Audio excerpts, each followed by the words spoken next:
എന്തിനാണ് ഇങ്ങനെ അറബിക് കോളേജും അറബിക് കോളേജിൻ്റെ ഭാഗമായി കൊണ്ടുള്ള സമ്മേളനങ്ങളും നാം നടത്തുന്നത് എന്ന് ഇവിടെ സൂചിപ്പിക്കുകയുണ്ടായി. ഈ ഡിസംബർ മാസത്തിലാണ് കോഴിക്കോട് ജില്ലയിലെ തിക്കൊടി എന്ന് പറയുന്ന പ്രദേശത്ത് 14 വയസ്സുള്ള ഒരു മകൻ അവൻ്റെ അമ്മയോട് ഗെയിം കളിക്കാൻ വേണ്ടി മൊബൈൽ ഫോൺ ചോദിക്കുകയാണ്. മൊബൈൽ ഫോൺ ചോദിച്ച സമയത്ത് അമ്മ പറഞ്ഞു, മൊബൈൽ ഫോണിലെ നെറ്റ് തീർന്നു, എങ്കിൽ നെറ്റ് കയറ്റാനുള്ള പണം വേണം എന്ന് ഈ മകൻ ആവശ്യപ്പെടുകയാണ് അമ്മയോട്. അമ്മ പറഞ്ഞു, ഈ മൊബൈലിന് അഡിക്റ്റായി പഠനമോ നീ അവസാനിപ്പിച്ചു, ഇനി മൊബൈൽ ഫോൺ ഞാൻ തരില്ല എന്ന് പറഞ്ഞപ്പോൾ നൊന്ത് പ്രസവിച്ച് പ്രതീക്ഷയോടുകൂടി നോക്കി വളർത്തിയ അമ്മയെ ആ കുട്ടി കുത്തി കൊലപ്പെടുത്തുകയാണ്. നമ്മൾ ആലോചിച്ചു നോക്കൂ, നാം കേൾക്കുന്ന വാർത്തകൾ. മമ്പാട് നിന്ന് ഈ മാസം ഈ ഡിസംബർ മാസത്തിലെ എക്സാമുമായി ബന്ധപ്പെട്ടുകൊണ്ട് നാം കേട്ട വാർത്ത എന്താണ്? സ്വാഭാവികമായി പഴയ കാലം മുതൽ തന്നെ പരീക്ഷാ ഹാളിൽ കോപ്പിയടിക്കുന്നത് അധ്യാപകർ പിടിക്കും. പഴയ കാലം പോലെയൊന്നുമല്ല, പഴയ കാലത്ത് പിടിച്ചാൽ അതിന് ശിക്ഷയുണ്ടാകും. റെഡിങ്കിൽ പേപ്പറിൽ വരക്കും, ആ കുട്ടിയെ കൊണ്ട് പിന്നീട് പരീക്ഷ എഴുതിപ്പിക്കും, അതല്ലെങ്കിൽ പരീക്ഷ എഴുതിപ്പിക്കുന്നത് നിർത്തിവെക്കും. രക്ഷിതാക്കളെ വീട്ടിലേക്ക് വിളിക്കും, വിദ്യാർത്ഥിക്ക് അടി നൽകും. ഇതൊക്കെ പഴയ കാലത്തുള്ളതാണ്. എന്നാൽ ഇങ്ങനെ ഒരു അധ്യാപകൻ കോപ്പിയടിച്ച ഒരു വിദ്യാർത്ഥിനിയെ പിടിച്ചു എന്ന പേരിൽ +1 പഠിക്കുന്ന ഒരു വിദ്യാർത്ഥിനി തൂങ്ങി മരിക്കുകയാണ്. നൊന്ത് പ്രസവിച്ച് പോറ്റി വളർത്തിയ മാതാവ് വല്ലാത്ത പ്രയാസത്തിലാവുകയാണ്. പിതാവിൻ്റെ മാനസിക നില തെറ്റുകയാണ്. ഓരോ ദിവസവും പത്രമാധ്യമങ്ങൾ എടുത്തുകൊണ്ട് വായിക്കുമ്പോൾ, ഈ തരത്തിലുള്ള വാർത്തകൾ കേൾക്കുമ്പോൾ, അങ്ങനെയുള്ള കേസുകളിൽ, പ്രശ്നങ്ങളിൽ എൻ്റെ മകനുണ്ടാകില്ല, എൻ്റെ മകളുണ്ടാകില്ല, എൻ്റെ മകൻ അങ്ങനെയല്ല, എൻ്റെ മകൾ അങ്ങനെയല്ല എന്ന പ്രതീക്ഷയാണ് പലപ്പോഴും നമ്മുടെ മാതാപിതാക്കൾക്ക്. എന്നാൽ പല കേസുകളിലും പെട്ടുകൊണ്ട് തങ്ങളുടെ മക്കളെ പിടിക്കപ്പെടുമ്പോൾ ഉള്ളിൽ നിന്നു മാതാപിതാക്കൾക്ക് വരുന്ന ഒരു ശബ്ദമുണ്ട്. അവരുടെ ധൈര്യവും സ്ഥൈര്യവും ചോർന്നു പോകുന്ന ഒരവസ്ഥയുണ്ട്.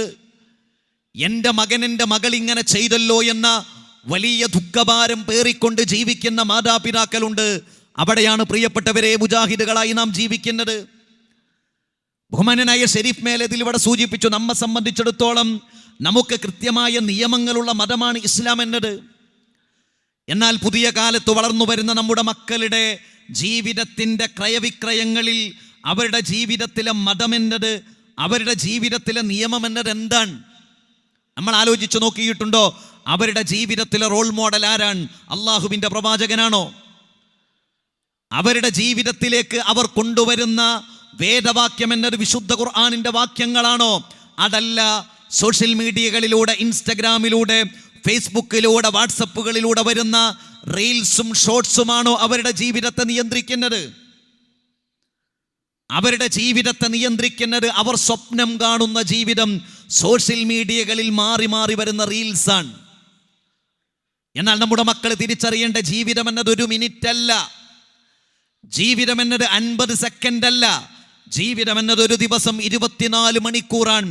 ആ ജീവിതത്തിൽ സങ്കടങ്ങൾ ഉണ്ടാകും, ആ ജീവിതത്തിൽ സന്തോഷങ്ങൾ ഉണ്ടാകും, ആ ജീവിതത്തിൽ തങ്ങളുടെ ആഗ്രഹങ്ങൾ മാത്രം നടക്കണം, തങ്ങളുടെ സ്വപ്നങ്ങൾ മാത്രം സാഫല്യമാകണം എന്ന് വിചാരിക്കുന്ന മക്കൾ ഒരു കുടിലിരുന്നു കൊണ്ട്, ഒരു ചെറിയ ചെറ്റക്കുടിലിരുന്നു കൊണ്ട് ഇൻസ്റ്റഗ്രാമിൽ അവൻ മുഴുവൻ സമയം ഇങ്ങനെ ഇരിക്കുമ്പോൾ ഒരു കൊട്ടാരത്തിൽ ഇരിക്കുന്നത് പോലെയാണ് അവൻ്റെ മനസ്സ് അവന് ഫീൽ ചെയ്യുന്നത്. അതുകൊണ്ടാണ് അവരുടെ മനസ്സിൽ കുറേ സ്വപ്നങ്ങളുണ്ട്. 25 വയസ്സുള്ള ഒരു ചെറുപ്പക്കാരനോട് വിവാഹം കഴിക്കുന്നില്ലേ എന്ന് ചോദിക്കുമ്പോൾ അവൻ്റെ മനസ്സിലേക്ക് വരുന്ന ഒരു സ്വപ്നമുണ്ട്. അതെന്താണ്?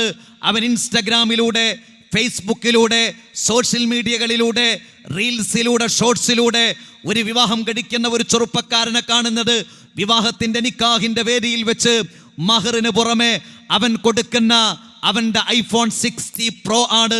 1.5 ലക്ഷം രൂപയോളം അതിന് വില വരുന്നു. അതുകൊണ്ട് ഒരു 25 വയസ്സാകുമ്പോഴേക്ക് 1.5 ലക്ഷം രൂപയുടെ ഒരു മൊബൈൽ ഫോൺ എനിക്കുണ്ടാകണം. എൻ്റെ വിവാഹം കഴിഞ്ഞ് 2-ാമത്തെ ദിവസം 4-5 ദിവസം മലേഷ്യയിൽ എനിക്ക് ടൂർ പോകണം. അതിന് 2 ലക്ഷം അതിനു വേണം. എനിക്കെൻ്റെ ഭാര്യയുടെ കൂടെ കറങ്ങി നടക്കാൻ 6-7 ദിവസം കറങ്ങി നടക്കാൻ 10-15 ലക്ഷം രൂപയുടെ കാറ് വേണം. അവൻ്റെ വിവാഹത്തിനു വേണ്ടി അവൻ കണക്ക് കൂട്ടുന്നത് 15-20 ലക്ഷം രൂപയാണ്. എന്താണ് അവൻ്റെ ജോലി? എന്താണ് അവൻ്റെ വരുമാനം? ആരാണ് അവൻ്റെ വിവാഹം നടത്തുന്നത്? ആരാണ് വിവാഹത്തിനു വേണ്ടിയുള്ള അരിയും ചെമ്പും പാത്രവും വിവാഹത്തിൻ്റെ മഹറും വിവാഹത്തിൻ്റെ വസ്ത്രവും അടക്കം വാങ്ങിക്കൊടുക്കുന്നത് ആരാണ്? ഈ പിതാവാൻ. അവൻ്റെ കയ്യിലൊന്നുമില്ല, എന്നാൽ അവൻ്റെ സ്വപ്നം അത് വലുതാണ്. അവൻ ജീവിതത്തെ നോക്കിക്കാണുന്നത് റീൽസിലൂടെയാണ്, ഷോർട്സിലൂടെയാണ്. അതാണ് അവൻ്റെ സ്വപ്നം എന്നത്. വിവാഹം കഴിക്കുന്ന ഒരു പെൺകുട്ടി 18, 19, 20 വയസ്സാകുമ്പോൾ അവളിങ്ങനെ കാണുന്ന ചില സ്വപ്നമുണ്ട്. ഒരൊറ്റ മിനിറ്റിലൂടെ കാണുന്ന വളരെ സമ്പന്നയായ കുടുംബത്തിലെ പെൺകുട്ടികളുടെ വിവാഹത്തിൻ്റെ വലിയ ആഘോഷങ്ങളാണ്. ഇവളുടെ പിതാവാരാൻ ഒരു സാധാരണയായ ഒരു കൂലിപ്പണിക്കാരനാണ്. ആ പെൺകുട്ടി സ്വപ്നം കാണുന്നത് അവളുടെ വിവാഹവേദിയാണ്, അതിൻ്റെ ഓഡിറ്റോറിയമാണ്, ഭർത്താവിൻ്റെ സൗന്ദര്യമാണ്, ഭർത്താവിൻ്റെ വാഹനമാണ്. അവളുടെ സ്വപ്ന ജീവിതവുമായി അവൾ കടന്നു വരുമ്പോൾ 6 മാസത്തിനപ്പുറത്തേക്ക് ആ വിവാഹ ജീവിതത്തിൽ മുന്നോട്ട് പോകാൻ കഴിയാതെ എത്രയോ ആളുകൾ കോടതികളിൽ വിവാഹമോചനത്തിനു വേണ്ടി 25 വയസ്സിന് താഴെയുള്ള ആൺകുട്ടികളും പെൺകുട്ടികളും വിവാഹം കഴിച്ച് സുന്ദരമായി ജീവിക്കുന്ന പ്രായത്തിൻ്റെ സമയത്ത് തന്നെ കോടതി വരാന്തകളിൽ വിവാഹമോചനത്തിനു വേണ്ടി നിരങ്ങി നടക്കുന്ന അവസ്ഥയുണ്ടാകുമ്പോൾ നമ്മുടെ മക്കളുടെ നിയമം എന്നത് അത് സോഷ്യൽ മീഡിയയാണ്, അത് റീൽസാണ്, അത് ഷോർട്സാണ്. അവിടെ നിന്നാണ് നമ്മുടെ ഈ മക്കളുടെ ജീവിതത്തിൽ ഒരിക്കലും നടക്കാത്ത അവർ സ്വപ്നം കാണുന്ന ജീവിതത്തിൽ നിന്ന് അവരെ നാം മോചിപ്പിക്കേണ്ടത്. വിവാഹത്തിൻ്റെ സേവ് ദ ഡേറ്റ് അതെങ്ങനെയാണ് മറ്റുള്ളവരെ ആകർഷിപ്പിക്കുക? അതെങ്ങനെ സ്റ്റാറ്റസ് ആക്കാൻ കഴിയും? എൻ്റെ ജീവിതത്തിൻ്റെ, എൻ്റെ ശരീരത്തിൻ്റെ ഭാഗം എങ്ങനെ പ്രദർശിപ്പിക്കാൻ കഴിയും? വിവാഹത്തിന് മുൻപൊരാഘോഷം, വിവാഹം കഴിഞ്ഞാലൊരാഘോഷം, ഇതിനൊക്കെ വ്യത്യസ്ത പേരുകൾ നൽകി പാവപ്പെട്ട ഈ പിതാവിൻ്റെ എല്ലാ വരുമാനവും പറ്റിക്കുന്ന ഒരവസ്ഥയിലേക്ക് എന്താണ് ബുദ്ധിമുട്ട് എന്നറിയാത്ത നമ്മുടെ മക്കൾ മാറിക്കൊണ്ടിരിക്കുന്ന ഒരു കാലത്ത് പ്രിയപ്പെട്ടവരെ, നമ്മുടെ മക്കളുടെ നിയമം എന്നത് അത് വിശുദ്ധ ഖുർആനാണ്, അത് പ്രവാചക ചര്യയാണ് എന്ന് നമ്മുടെ മക്കളെ നമ്മൾ പഠിപ്പിക്കണം. ജീവിതം എന്നത് എല്ലാ കാലവും സന്തോഷം മാത്രമല്ല എന്ന് നമ്മുടെ മക്കളെ നമ്മൾ പഠിപ്പിക്കണം. നമ്മൾ ഹോസ്പിറ്റലുകളിലേക്ക് പോകൂ, കേരളത്തിൻ്റെ പുറത്തേക്ക് പോകണ്ട, കോഴിക്കോട് മെഡിക്കൽ കോളേജിലേക്ക് പോകൂ, ഇഖ്റ ഹോസ്പിറ്റലിലേക്ക് പോകൂ. അവിടെ ഇങ്ങനെ സ്വപ്നങ്ങൾ മാത്രം കാണുന്ന മക്കൾ തിരിച്ചറിയണം. 18 വയസ്സുള്ള 20 വയസ്സുള്ള ആൺകുട്ടികളും പെൺകുട്ടികളും കിഡ്നി മാറ്റിവെക്കൽ ശസ്ത്രക്രിയക്ക് വിധേയമായി ജീവിതത്തിൽ ജീവിക്കുന്ന ആളുകളില്ലേ? മാരകമായ ക്യാൻസർ എന്ന രോഗം വരുന്ന ആളുകളില്ലേ? ജീവിതത്തിൻ്റെ എല്ലാ സ്വപ്നങ്ങളും നഷ്ടപ്പോയി കുഴഞ്ഞു വീഴുന്ന ആളുകളില്ലേ? ഇതും ജീവിതത്തിൽ സംഭവിക്കില്ലേ? അതുകൊണ്ട് ജീവിതത്തിൽ സന്തോഷം മാത്രമല്ല, ജീവിതത്തിൽ സങ്കടമുണ്ടാകും, ജീവിതത്തിൽ സന്തോഷമുണ്ടാകും. ഈ ലോകമല്ല യഥാർത്ഥത്തിലുള്ള ലോകമെന്ന തിരിച്ചറിവുണ്ടാകുകയും ജീവിതത്തിൽ പിന്തുടരേണ്ടത് വിശുദ്ധ ഖുർആനും പ്രവാചക ചര്യയുമാണ് എന്ന ബോധം നമ്മുടെ മക്കളിലേക്ക് നാം സന്നിവേശിപ്പിച്ചിട്ടില്ലെങ്കിൽ പ്രിയപ്പെട്ടവരെ, പുതിയ കാലത്ത് നമ്മുടെ മക്കളെ നമുക്ക് ലഭിക്കില്ല. അപ്പോഴാണ് ടി വി ഓഫാക്കുമ്പോഴേക്ക് മക്കൾ ആത്മഹത്യ ചെയ്യുന്നത്. അവർ ഉദ്ദേശിക്കുന്ന വസ്ത്രം കിട്ടാതെ വരുമ്പോഴേക്ക് അവർ ഏതെങ്കിലും ചെറുപ്പക്കാരൻ്റെ കൂടെ ഓടി ഒളിക്കുന്നത്. അവർ പറയുമ്പോഴേക്ക് അവർക്കിഷ്ടപ്പെട്ട മൊബൈൽ ഫോൺ കിട്ടാതെ വരുമ്പോഴേക്ക് മാതാപിതാക്കളെ കുത്തിക്കൊലപ്പെടുത്തുന്നത്. ഈ ഒരവസ്ഥയിലൂടെ ഒരു സമൂഹം മുന്നോട്ട് പോകുമ്പോൾ ജീവിതത്തിൻ്റെ യാഥാർത്ഥ്യത്തെക്കുറിച്ച് നമ്മുടെ മക്കളെ നമുക്ക് ബോധ്യപ്പെടുത്തി കൊടുക്കണം. ആ യാഥാർത്ഥ്യം വിശുദ്ധ ഖുർആൻ സൂചിപ്പിച്ചു, ആ യാഥാർത്ഥ്യം പ്രവാചക ചര്യ സൂചിപ്പിച്ചു. അവിടെയാണ് ഇസ്ലാമിൻ്റെ നിയമങ്ങൾ ഓരോ മേഖലകളിലും നമ്മുടെ മക്കളെ നമുക്ക് പഠിപ്പിക്കാൻ കഴിയണം. ഇസ്ലാം എന്നത് കേവലം പരലോകത്ത് രക്ഷപ്പെടാൻ, സ്വർഗം ലഭിക്കാൻ വേണ്ടി മാത്രമുള്ളതല്ല. ആ സ്വർഗം ലഭിക്കണമെങ്കിൽ ഈ ലോകത്ത് സ്വസ്ഥ സമ്പൂർണമായ ഒരു ജീവിതം ഉണ്ടാകുമെന്നാണ് മതം പറയുന്നത്. അതുകൊണ്ട് മതത്തിൻ്റെ എല്ലാ നിയമങ്ങളും നമ്മുടെ ജീവിതത്തിൽ നമുക്ക് സന്തോഷം നൽകുന്നതാണ്. നമ്മുടെ വിശ്വാസം അത് നമുക്ക് സന്തോഷം നൽകുന്നതാണ്. ഒരു മുജാഹിദിന്റെ വിശ്വാസം അവന് സന്തോഷം നൽകുന്നതാണ്. അവൻ്റെ പോക്കറ്റിൽ നിന്ന് 1 രൂപ അനർഹമായി അന്ധവിശ്വാസത്തിൻ്റെ കേന്ദ്രങ്ങളിലേക്ക് പോകുകയില്ല എന്നൊരു മുജാഹിദ് മനസ്സിലാക്കുന്നു. ഇവിടെ നിന്ന് വഴിക്കടവ് നിന്ന് ഊട്ടിയിലേക്ക്, മൈസൂരിലേക്ക് ടൂർ പോകുമ്പോൾ ഇവിടെ നിന്ന് കയറിപ്പോകുമ്പോൾ ഒരു ജാറമുണ്ട്. മദ്യപിച്ചു വരുന്ന അന്ധവിശ്വാസികളായ ആളുകൾ പോലും വണ്ടിയിൽ നിന്ന് ആടിയാടി ഇറങ്ങി ആ ജാറത്തിന്റെ അടുത്തേക്ക് പണമിട്ട് യാത്ര പോകുന്നത് ഈ ജാറത്തിലുള്ള വലിയ, ഈ ജാറത്തിലുള്ള മഹാൻ ഞങ്ങളുടെ ജീവിതത്തിൽ സന്തോഷവും സൗഭാഗ്യവും ഉണ്ടാക്കും, ഒരപകടവുമില്ലാതെ ഈ വാഹനം ഊട്ടിയിലും മൈസൂരിലും എത്തും എന്ന അവരുടെ വിശ്വാസമാണ്. എന്നാൽ ഒരു മുജാഹിദിന്റെ പോക്കറ്റിൽ നിന്ന് 1 രൂപ പോലും ആ ജാറത്തിൽ ഉണ്ടാകില്ല. നാം നമ്മുടെ ബുദ്ധി കൊണ്ട് കണ്ടുപിടിച്ചതാണോ? അല്ലല്ലോ. നമുക്ക് മുജാഹിദുകളായി നാം വിശുദ്ധ ഖുർആൻ നാം പഠിച്ചു, പ്രവാചക ചര്യ നാം പഠിച്ചു. പ്രിയപ്പെട്ടവരെ, അന്ധവിശ്വാസത്തിൽ നാം ഒരിക്കലും അകപ്പെടുന്നില്ലല്ലോ. സോഷ്യൽ മീഡിയകളിലൂടെ കടന്നു വന്ന് വളരെ സുന്ദരനായ ഒരു ചെറുപ്പക്കാരൻ പറയുന്നു, ഇതാ ഒരു മോതിരം. എന്താണ് ഈ മോതിരത്തിന്റെ പ്രത്യേകത? ഈ മോതിരം ധരിച്ചാൽ നിങ്ങളുടെ ജീവിതത്തിൽ നിങ്ങൾക്ക് നല്ല ഭാവിയുണ്ടാകും. നിങ്ങൾക്ക് രാവിലെ എണീക്കുമ്പോൾ, കച്ചവടത്തിന് പോകുമ്പോൾ ഒരു തരം മടുപ്പുണ്ടാകാറുണ്ടോ? നിങ്ങളുടെ ജീവിതത്തിൽ പഠിക്കാൻ നിങ്ങളുടെ മക്കൾക്ക് മടിയുണ്ടാകാറുണ്ടോ? യാതൊരു വിഷമവും വേണ്ട. ഇതാ യൂറോപ്പിൽ നിന്നുള്ള മോതിരം, ഇതാ അമേരിക്കയിൽ നിന്നുള്ള മോതിരം, ഇതാ സൗദിയിൽ നിന്നുള്ള മോതിരം. നല്ല ആകർഷകമായ മോതിരക്കല്ലുള്ള മോതിരം കാണിച്ചുകൊണ്ട് നിങ്ങളുടെ എല്ലാ പ്രശ്നത്തിനും ഈ മോതിരം പരിഹാരമാണ് എന്ന് പറയുമ്പോൾ മുജാഹിദല്ലാത്തവരെന്താ വിചാരിക്കാനറിയോ? 1500 രൂപയല്ലേ, പോയാൽ പോകട്ടെ, ജീവിതത്തിൽ സന്തോഷം ലഭിച്ചാൽ ലഭിക്കട്ടെ എന്ന് വിചാരിച്ച മോതിരം ഓർഡർ ചെയ്യുമ്പോൾ ഒരു മുജാഹിദ് ആ ചൂഷണത്തിന് വിധേയമാകില്ല. എന്താ കാരണം? നാം വിശുദ്ധ ഖുർആനും പ്രവാചക ചര്യയും പഠിച്ചു എന്നതാണ്.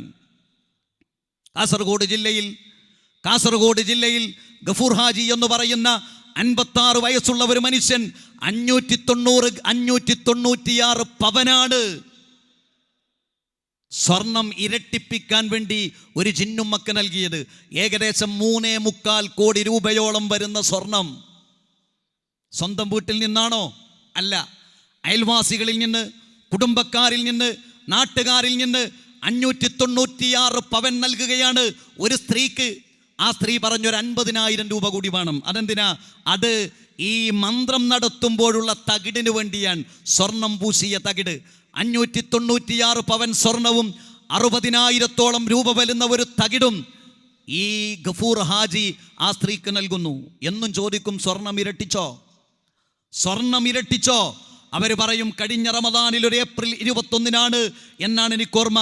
അവർ പറഞ്ഞു, നിങ്ങളുടെ വീട്ടിലേക്ക് ഞങ്ങൾ അങ്ങോട്ട് വരാം, പക്ഷെ ഒരൊറ്റ നിയമമേ ഉള്ളൂ, ഒരൊറ്റ നിർബന്ധമേ ഉള്ളൂ, ഒരാളും വീട്ടിലുണ്ടാകാൻ പാടില്ല. ഒരാൾ വീട്ടിലുണ്ടായാൽ സ്വർണം ഇരട്ടിക്കൂല. കഥയല്ല. മുജാഹിദുകൾ ജീവിക്കുന്ന ഈ കേരളത്തിൽ അന്ധവിശ്വാസത്തിന്റെ അവസ്ഥയാണ് പ്രിയപ്പെട്ടവരെ. ആ മനുഷ്യനെ ഒരു സ്ത്രീയും 3 ചെറുപ്പക്കാരും കൂടി അതിക്രൂരമായി കൊലപ്പെടുത്തുകയാണ്. നിങ്ങൾ ആലോചിച്ച് നോക്കിയിട്ടുണ്ടോ?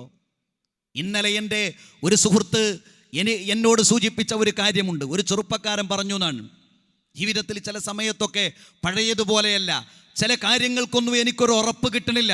അതുകൊണ്ട് എൻ്റെ ബാപ്പനോട് പറഞ്ഞിട്ടുണ്ട്, ജിന്ന് കേന്ദ്രത്തിൽ പോയി കൂടിയ ജന്നിനെ ഇറക്കണം. നിങ്ങൾ ആലോചിച്ച് നോക്ക്, മുജാഹിദുകളുടെ പേരിലാണ് നടക്കുന്നത്.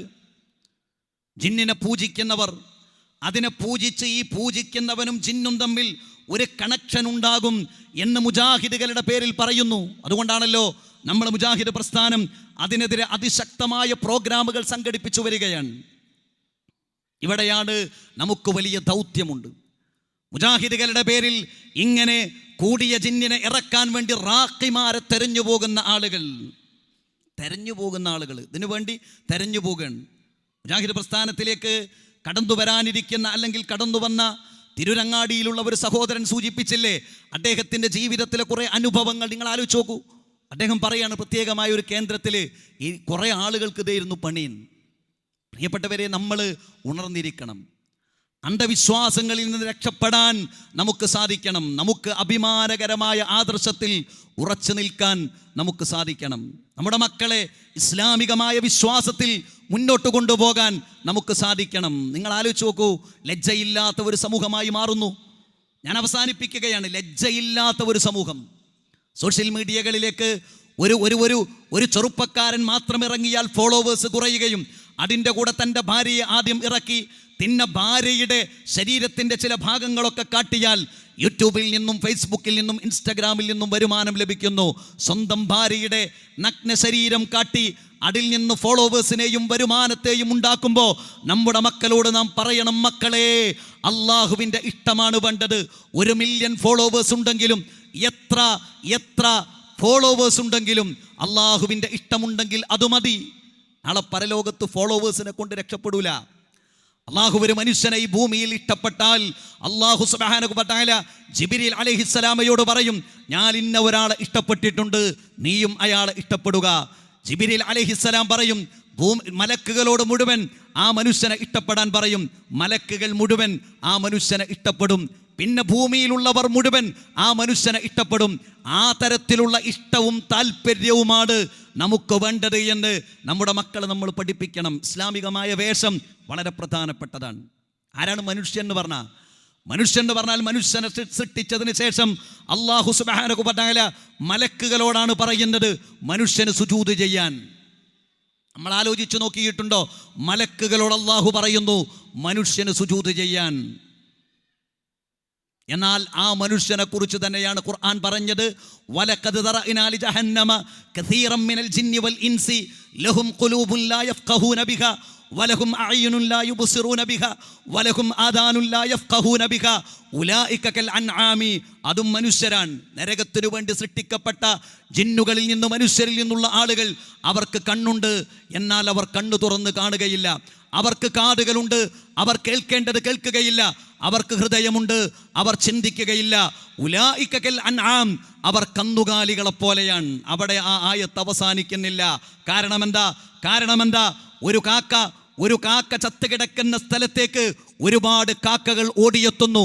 അവർ കരയുന്നു, അവർ സങ്കടപ്പെടുന്നു. എന്നാൽ മരണപ്പെട്ടു പോയ ഒരു മനുഷ്യന്റെ മൃതദേഹത്തെ ഭോഗിക്കുന്നവൻ മനുഷ്യനായി മാറുന്നു. അതുകൊണ്ട് ഖുർആൻ പറഞ്ഞു ഉലൈക കൽ അൻആം, അവർ കന്നുകാലികളെ പോലെയാണ്. ബൽ അല്ല, ഹും അളൽ, അവർ കന്നുകാലികളെക്കാൾ മോശമാണ് എന്ന് ഖുർആൻ പറയുകയാണ്. മനുഷ്യന്റെയും മൃഗങ്ങളുടെയും സൃഷ്ടിപ്പിനെ കുറിച്ച് നമ്മൾ ആലോചിച്ച് നോക്കിയിട്ടുണ്ടോ? എന്താണ് മനുഷ്യരുടെയും മൃഗങ്ങളുടെയും സൃഷ്ടിപ്പിലുള്ള വ്യത്യാസം? മൃഗങ്ങൾ എന്നത് അതിൻ്റെ സൃഷ്ടിപ്പിൽ തന്നെ അതിൻ്റെ നഗ്നത മറച്ചു വെക്കുന്നത് പോലെയാണ് അതിൻ്റെ സൃഷ്ടിപ്പ്. ഒന്നുകിൽ അതിൻ്റെ വാലുകൊണ്ട്, അല്ലെങ്കിൽ ഏതെങ്കിലുമൊക്കെ അവയവം കൊണ്ട് അതിൻ്റെ നഗ്നത മറച്ചു വെക്കുന്നത് പോലെയാണ് മൃഗങ്ങളുടെ സൃഷ്ടിപ്പ്. എന്നാൽ മനുഷ്യൻ്റെ സൃഷ്ടിപ്പ് അങ്ങനെയല്ല. മനുഷ്യന് ബുദ്ധിയുള്ളത് കൊണ്ട് അവൻ്റെ നഗ്നത മറച്ചു വെക്കണമെന്ന വിവേകവും ചിന്തയും അവനുണ്ട് എന്നതുകൊണ്ട് മനുഷ്യൻ്റെ സൃഷ്ടിപ്പ് അങ്ങനെയല്ല. അപ്പോൾ മനുഷ്യരായ നമ്മളാണ് മനസ്സിലാക്കേണ്ടത്, എൻ്റെ നഗ്നത മറച്ചു വെക്കേണ്ടത് ഞാനാണ്. മൃഗങ്ങളുടെ നഗ്നത മറച്ചു വെക്കുന്നത് പോലെ അള്ളാഹു അവരെ സൃഷ്ടിച്ചിട്ടുണ്ടെങ്കിൽ എൻ്റെ നഗ്നത മറച്ചു വെക്കാനുള്ള ബുദ്ധിയും വിവേകവും എനിക്കാവശ്യമാണ്. അതെൻ്റെ മതമാണ്, അതെൻ്റെ ദീനാണ്, അതിൽ എനിക്ക് അഭിമാനമുണ്ട് എന്ന് പറയാൻ നമ്മുടെ മക്കൾക്ക് സാധിക്കണം. മതം എന്നത് നമ്മുടെ മക്കൾക്ക് അഭിമാനം വേണം. ആ അഭിമാനം അല്ലേ പ്രിയപ്പെട്ടവരെ? 2022 2020 ക്രിക്കറ്റിൽ ഇംഗ്ലണ്ടും പാകിസ്ഥാനും തമ്മിലൊരു മത്സരം നടക്കുകയാണ്. ഇംഗ്ലണ്ട് ആ 2020 ക്രിക്കറ്റിൽ വിജയിച്ചു. ആ ഇംഗ്ലണ്ട് ക്രിക്കറ്റ് ടീമിലെ 2 മുസ്ലിം കളിക്കാരുണ്ട്.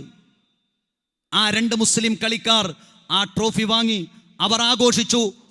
ലക്ഷക്കണക്കിന് ആളുകൾ ആ മെൽബൺ എന്ന് പറയുന്ന പ്രദേശത്തിലെ ആ ഗ്യാലറിയിൽ ഇങ്ങനെ തിങ്ങിക്കൂടി നിൽക്കുന്ന സമയത്താണ് അവരാഘോഷങ്ങൾ നടത്തുന്നത്. എല്ലാ ആഘോഷങ്ങളും നടത്തി. കളിക്കാരോടൊപ്പം ചാടി, ആഹ്ലാദിച്ചു, ആർമാദിച്ചു, ആഘോഷം നടത്തി. പിന്നെയാണ് ഇംഗ്ലണ്ടിൻ്റെ ക്രിക്കറ്റ് ടീം മദ്യത്തിൻ്റെ കുപ്പി കയ്യിലെടുത്തു. അത് പൊട്ടിക്കാൻ വേണ്ടി ഇങ്ങനെ നിന്നപ്പോൾ മെൽബൺ ക്രിക്കറ്റ് ഗ്രൗണ്ടിൽ നിന്ന് മുസ്ലിം കാണികളല്ല, ലക്ഷക്കണക്കിന് മനുഷ്യന്മാർ ആ ഗ്യാലറിയിലുണ്ട്. കോടിക്കണക്കിന് യുവാക്കൾ ആ ക്രിക്കറ്റ് കാണുന്നുണ്ട്. അവരെന്താ ചെയ്തത്? അതിങ്ങനെ പൊട്ടിക്കുന്ന സമയത്ത് ആദിൽ റഷാദും മറ്റൊരു കളിക്കാരനും പതുക്കെ അവിടെ നിന്ന് അങ്ങനെ നടന്നുപോയി. ഞങ്ങൾ മദ്യം കുടിക്കുകയില്ല എന്ന് മാത്രമല്ല, ആ മദ്യത്തിൻ്റെ ഒരു തുള്ളി ഞങ്ങളുടെ ജേഴ്സിയിലാകാൻ പോലും ഞങ്ങൾ സമ്മതിക്കുകയില്ല. കാരണം അത് ഞങ്ങളുടെ മതമാണ് എന്ന അഭിമാനം അവർക്കുണ്ടാകുമ്പോൾ, പ്രിയപ്പെട്ടവരെ, നമ്മുടെ മക്കളെ ഇസ്ലാം എന്ന മതം എന്നത് ഞങ്ങൾക്ക് അഭിമാനമാണ് എന്ന സന്ദേശം നൽകാൻ നമുക്ക് സാധിക്കേണ്ടതുണ്ട്. നമ്മുടെ പെൺമക്കൾക്ക് നമ്മൾ പഠിപ്പിച്ചു കൊടുക്കണം, ഞങ്ങൾക്ക് മതം അഭിമാനമാണ്, ഇസ്ലാമിക വേഷം അഭിമാനമാണ്, ഇസ്ലാമിക സംസ്കാരം അഭിമാനമാണ്, ഇസ്ലാമിക വിശ്വാസം അഭിമാനമാണ്, ഇസ്ലാമിൻ്റെ പൈതൃകം അഭിമാനമാണ്. നമുക്ക് പഠിപ്പിച്ചു കൊടുക്കാൻ പ്രിയപ്പെട്ടവരെ നമുക്ക് സാധിക്കേണ്ടതുണ്ട്. നമ്മുടെ മക്കൾ വഴിപിഴച്ചു പോകുന്നതിൻ്റെ 99% കാരണവും നമ്മളാണ് എന്ന് മാതാപിതാക്കൾ തിരിച്ചറിയണം. നമ്മൾ മാത്രമാണ്. നമ്മൾ നന്നായാൽ, ഇവിടെ സൂചിപ്പിച്ചല്ലോ, നമ്മുടെ പ്രാർത്ഥനയും നമ്മുടെ അന്വേഷണവും, നമ്മുടെ നിരന്തരമായ അന്വേഷണവും, നമ്മുടെ മക്കളെക്കുറിച്ച് ഏതെങ്കിലുമൊക്കെ ഒരു അധ്യാപകൻ, നമ്മുടെ മക്കളെക്കുറിച്ച് അവരെ പഠിപ്പിക്കുന്ന ഒരു അധ്യാപകൻ നമ്മളോട് അവൻ്റെ അടുത്തുള്ള ഒരു മോശം പ്രവണതയെക്കുറിച്ച് ഒരഭിപ്രായം പറഞ്ഞാൽ നമ്മൾ ഉടനെ ആ അധ്യാപകനെതിരായി. എൻ്റെ മകനെ അങ്ങനെ ചെയ്യൂല, ആ അധ്യാപകനെതിരായി. നമ്മുടെ മക്കളെ പഠിപ്പിക്കുന്ന അധ്യാപകരെ കുറിച്ച് മക്കളുടെ ഇടയിൽ വെച്ചുകൊണ്ട് നാം വളരെ മോശമായി കൊണ്ട് സംസാരിക്കുന്നു പലപ്പോഴും. അതോടുകൂടെ ആ അധ്യാപകനെ കുറിച്ചുള്ള അഭിപ്രായം നമ്മുടെ മക്കൾക്ക് നഷ്ടമാകുന്നു.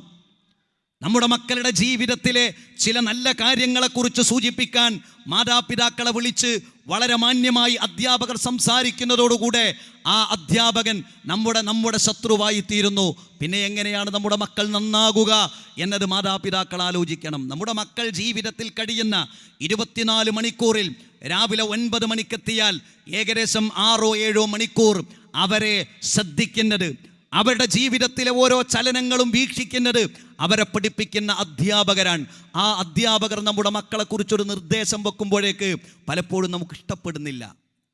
നമ്മൾ മാറണം. നമ്മുടെ മക്കളെ നമ്മുടെ ജീവിതത്തിൽ നമുക്ക് അനുഭവിക്കാൻ കഴിയണമെങ്കിൽ ഇസ്ലാമികമായ സംസ്കാരം നമ്മുടെ മക്കൾക്ക് നാം പഠിപ്പിച്ചു കൊടുക്കണം. അതാണല്ലോ നമ്മുടെ ഗൈഡൻസ് അറബിക് കോളേജ്. നിങ്ങൾ ആലോചിച്ചു നോക്കൂ. ഞാൻ 5 വർഷം ഈ കോളേജിൽ പഠിച്ചതാണ്. ഈ കോളേജിൽ പഠിച്ച 100 കണക്കിന് വിദ്യാർത്ഥികൾ, ഈ കോളേജിൽ 5 വർഷം പഠിച്ച് ഒരു ജോലിയുമില്ലാതെ നടക്കുന്ന ഒരൊറ്റ വിദ്യാർത്ഥിയും, 5 വർഷം പഠിച്ച് പാസ്സായ ഒരു വിദ്യാർത്ഥി പോലും നമ്മുടെ നാട്ടിലുണ്ടാവില്ല. പക്ഷെ നമുക്ക് ഒരു തരം മടുപ്പാണ് പലപ്പോഴും അറബിക് കോളേജ് എന്ന് പറഞ്ഞാൽ, ഒരു തരം മടുപ്പാണ് നമുക്ക്. എന്നാലും മറ്റുള്ള മതസ്ഥരൊക്കെ അത് പഠിച്ച് ഉന്നതമായ ജോലിയിലേക്ക് കയറി വരുന്നു. നമ്മുടെ മക്കൾക്ക് നാം ഇസ്ലാമിക സംസ്കാരം നൽകി കൺകുളിർമയുള്ള അവസ്ഥ എന്നത് വളരെ പ്രധാനപ്പെട്ടതാണ്. കൺകുളിർമയുള്ള അവസ്ഥ, അതിനുവേണ്ടി നാം പ്രാർത്ഥിക്കുകയും പ്രവർത്തിക്കുകയും ചെയ്യേണ്ടതുണ്ട്.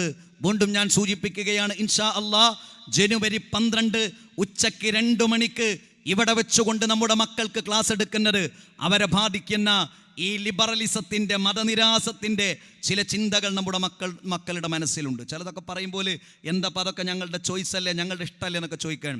അതിനെക്കുറിച്ച് സംസാരിക്കാൻ 1.5 മണിക്കൂർ സംസാരിക്കാൻ അതിന് പ്രഗത്ഭനായ ഒരു മോട്ടിവേഷൻ സ്പീക്കറാണ് ഇൻഷാ അല്ലാഹ് വരുന്നത്. നമ്മുടെ ആൺകുട്ടികളെയും പെൺകുട്ടികളെയും കൃത്യസമയത്ത് നമ്മൾ പറഞ്ഞയക്കണമെന്ന് സൂചിപ്പിക്കുകയാണ്. അതുപോലെ തന്നെ ഞാൻ വീണ്ടും സൂചിപ്പിക്കുകയാണ്, ഫെബ്രുവരി 8-9 തീയതികളിൽ നമ്മുടെ വാർഷിക സമ്മേളനം നടക്കുമ്പോൾ 2 ദിവസവും കുടുംബസമേതം നമ്മളെത്തണം. ഇൻഷാ അല്ലാഹ് അതിൻ്റെ പ്രോഗ്രാമുകളൊക്കെ ആകുന്നു.